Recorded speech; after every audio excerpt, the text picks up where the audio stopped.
Lunch کھلایا گیا تھا اور جو 2 گھنٹے کا مذاکرات ہوئے. تو آپ کو معلوم ہے کہ مغربی ثقافت میں تو فری لنچ کا کوئی تصور ہی کوئی نہیں ہے. تصور ہی نہیں ہے. صحیح بات. کوئی تصور اچھا نہیں. غور صاحب اس میں ذرا تھوڑا سا مجھے یہ بھی بتائیں اسی کو لنک کرتے ہوئے کہ یہ جو فاٹا میں چیزیں چل رہی ہیں، فاٹا میں بہت انریسٹ ہے، لوگ وہاں پہ احتجاج کر رہے ہیں، میڈیا تو آپ کو پتہ ہے خاموش رہتا ہے.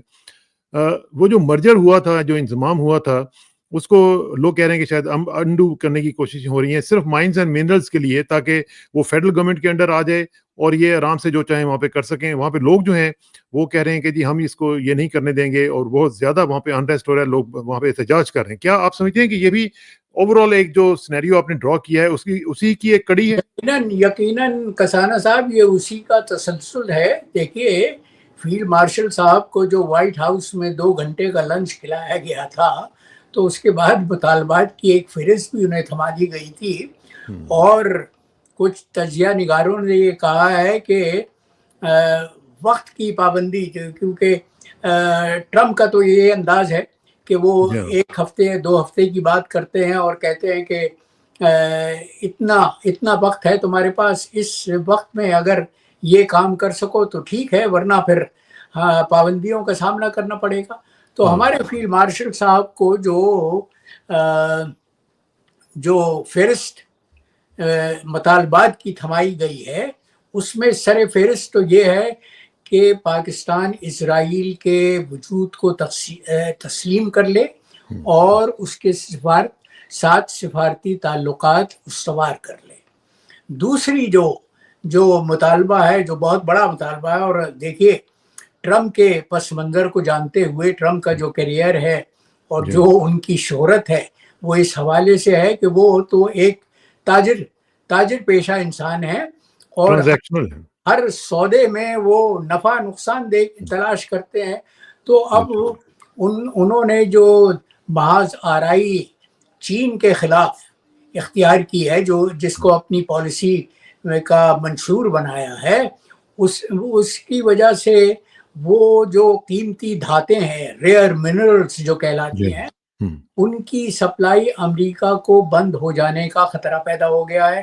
تو اب متبادل ذرائع تلاش کیے جا رہے ہیں اور پاکستان اطلاعات کے مطابق اور ماہرین کے جو دریافت ہے اس کے مطابق پاکستان میں یہ جو قیمتی دھاتیں ہیں، جو ریئر منرلز ہیں، وہ بکثرت موجود ہے. اور کہتے ہیں کہ ٹریلین ڈالرز میں ہے، ٹریلین ڈالرز سے زیادہ. جی یہی ماہرین کا کہنا ہے، تجزیہ نگاروں کا کہنا ہے. تو پاکستان کو تو امریکہ نے ہمیشہ استعمال کیا ہے اپنے مفاد کے لیے، اپنے مفادات کے فروغ کے لیے. اور پاکستان کے طالع آزماؤں کی تاریخ بھی یہی رہی ہے، بد نصیبی سے، بدقسمتی سے کسانہ صاحب، کہ وہ امریکہ جب ان سے کوئی مطالبہ کرتا ہے تو وہ سر تسلیم خم کر دیتے ہیں. امریکہ کے احکامات سے سرتابی کسی طالع آزما کے لیے ممکن نہیں ہے. وہ تو ہمارے جنرل ضیاء الحق تھے جنہوں نے افغانستان کے جہاد کے آغاز پر جب صدر جمی کارٹر نے ان کو ایک پیشکش کی تھی تو وہ سمجھتے تھے کہ ان کا خیال یہ تھا کہ پاکستان سے جن خدمات کا تقاضا کیا جا رہا ہے اس کے مقابلے پر جو قیمت پاکستان کو دی جا رہی ہے وہ بہت کم ہے. تو انہوں نے اس وقت یہ کہا تھا کہ امریکہ کی طرف سے جو امداد ہے وہ پینٹس کے برابر ہے، مونگ پھلیوں کے برابر ہے. اور ستم بالائے ستم یہ تھا کہ جمی کارٹر پینٹ فارمر کے نام ان کا پس منظر بھی یہی تھا. تو اس وقت تو سودے بازی ہو گئی تھی، لیکن اس ایک استثناء سے قطع نظر ہماری تاریخ تو یہ رہی ہے کہ طالع آزماؤں نے ہمیشہ واشنگٹن کے ذریعے سے اور واشنگٹن کی آشیرواد سے پاکستان کے اقتدار پر قبضہ کیا ہے اور اپنی منمانی کی ہے. تو آج بھی وہی تاریخ دہرائی جا رہی ہے. عاصم منیر جو ظاہر ہے کہ جن کے متعلق پاکستان کا مقبوضہ میڈیا میں کہتا ہوں، جو مین اسٹریم میڈیا ہے، وہ تو پوری طرح سے فسطائیت کے چنگل میں ہے.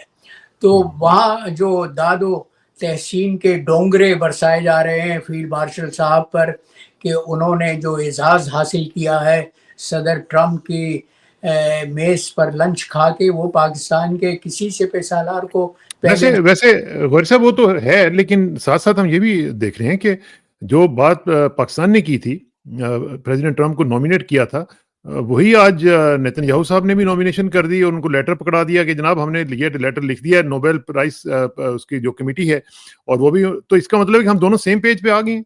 ہاں یقیناً اور دیکھیے یہ فیصلہ ان لوگوں کا ہے جنہیں پاکستان کے عوام کی اکثریت نے منتخب نہیں کیا، تو یہ تو منمانی ہو رہی ہے، مطلق العنانی ہو رہی ہے، اور پاکستان میں جمہوریت کی جڑوں کو ویسے ہی کبھی مضبوط ہونے نہیں دیا گیا، لیکن جو کچھ بھی ہلکی پھلکی جو بودی جڑیں ہیں ان کو بھی اب زمین سے اکھیڑ کر پھینکنے کی بات ہو رہی ہے۔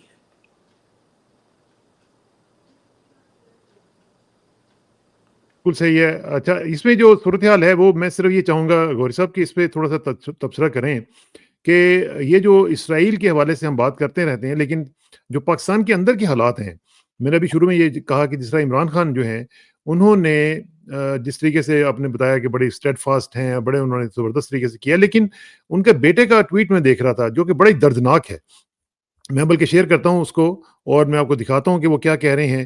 اس سے آپ کو لگے گا کہ ایک بیٹا جو ہے وہ اپنے باپ کے لیے کتنا تڑپ رہا ہے، اور وہ کیا کہہ رہا ہے۔ Here comes his tweet. وہ کہتے ہیں جی کہ my father former prime minister of Pakistan Imran Khan has now spent over 700 days in prison, held in solitary confinement. He is denied access to his lawyers, not allowed visits from his family, fully cut off from us, یعنی ان کے بچوں کے سے, and even his personal doctor is refused entry. This is not justice. It is a deliberate attempt to isolate and break a man who stood for rule of law, democracy and Pakistan. یہ تو بڑی عجیب سی بات ہے۔ ویسے پاکستان کا اتنا بڑا لیڈر جس کو سب لوگ مانتے ہیں، ان کے بچوں سے بھی ان کو نہیں ملنے دیا جا رہا اور ان کو سولیٹری کنفائنمنٹ میں رکھا جا رہا ہے، جو کہ سب سے بڑی بہت ہی بری سزا ہوا کرتی ہے۔ یہ اس کے بارے میں آپ کیا کہیں گے؟ کسانہ صاحب دیکھیے، ہماری اسلامی تاریخ کی جو سب سے روشن مثال ہے وہ یہی تو ہے نا، کربلا۔ کربلا کیا تھی؟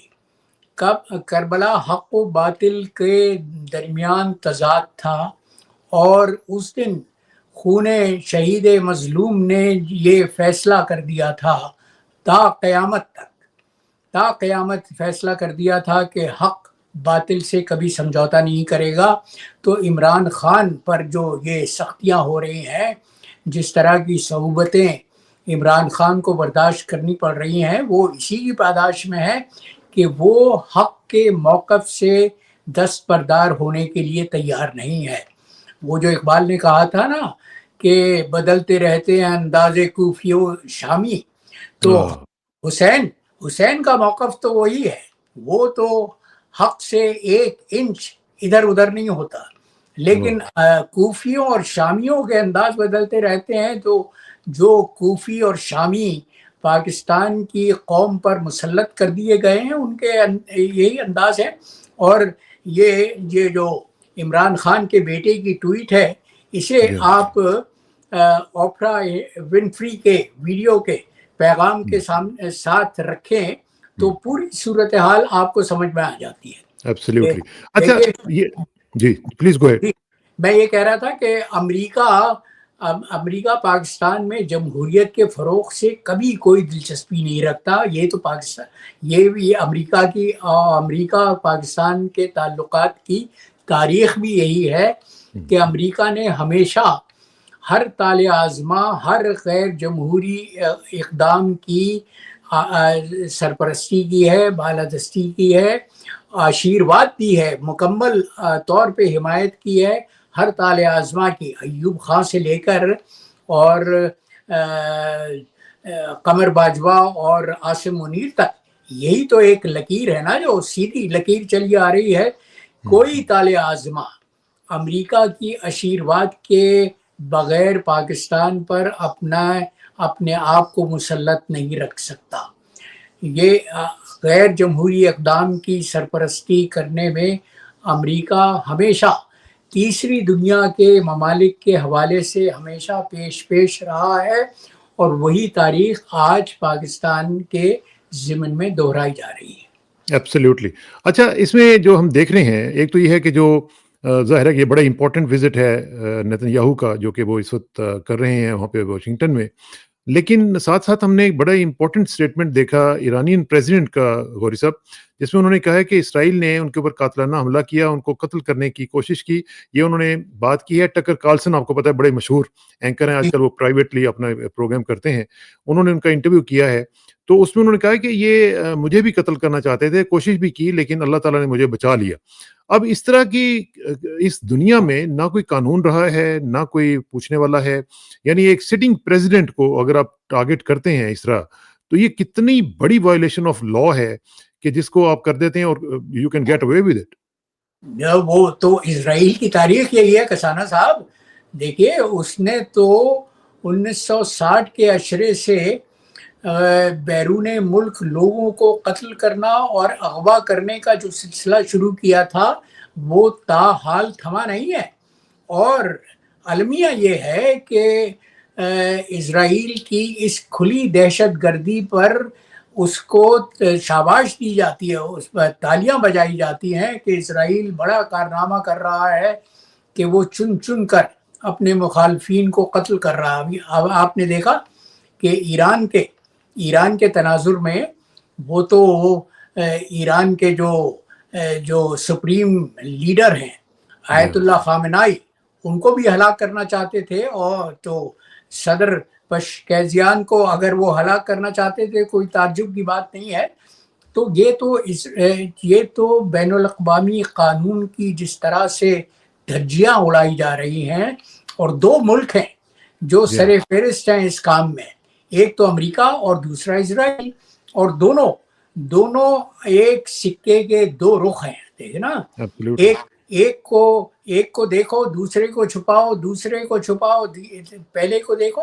تو لیکن یہ آج یہ ایک اچھی بات یہ ہوئی ہے کہ واشنگٹن میں اور دیگر شہروں میں نیتن یاہو کے خلاف مظاہرے ہوئے ہیں۔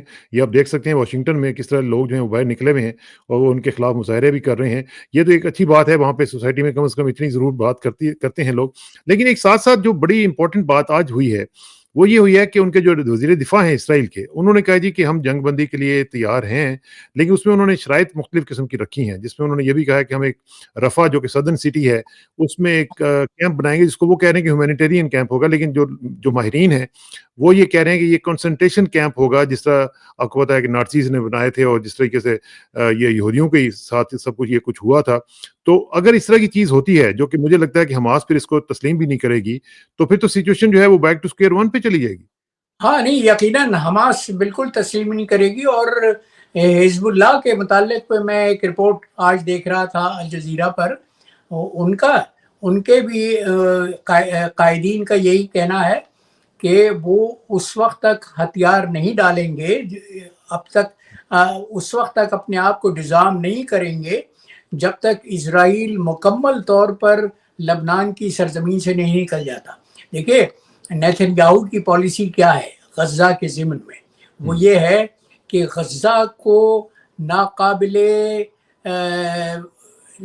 اس قابل نہ رہنے دیا جائے کہ وہاں کوئی ذی ہوش ذی جان رہ سکے۔ تو وہ غزہ کو باقاعدہ منصوبہ بندی کے تحت کھنڈرات میں تبدیل کر رہے ہیں، اور یہ اب جو غزہ ہیومینیٹیرین فاؤنڈیشن کے نام سے ایک جال سازی کی گئی ہے، جس میں امریکہ اور اسرائیل دونوں شریک ہیں، وہ کیا ہے؟ اس کا مقصد یہی ہے کہ غزہ کے مظلوموں کو اتنا پست کر دیا جائے، اتنا مجبور کر دیا جائے کہ وہ ان کیمپوں میں رہنے کے لیے تیار ہو جائیں، آمادہ ہو جائیں، اور اسرائیل کا وہ مقصد حاصل ہو جائے کہ وہ غزہ سے فلسطینیوں کو مکمل طور پر نکال دینا چاہتا ہے۔ ایبسلیوٹلی۔ اور میں یہی میں آپ کو بتا رہا ہوں کہ جو اسرائیلی ڈیفینس منسٹر ہیں، جن کا نام ہی اسرائیل کیٹس ہے، وہ انہوں نے IDF جو کہ اسرائیلی ڈیفینس فورسز ہیں، یعنی جو ان کی آرمی ہے، اس کو انہوں نے کہا ہے کہ ایک پلان پریپیئر کریں to establish a camp to concentrate the entire civilian population of Gaza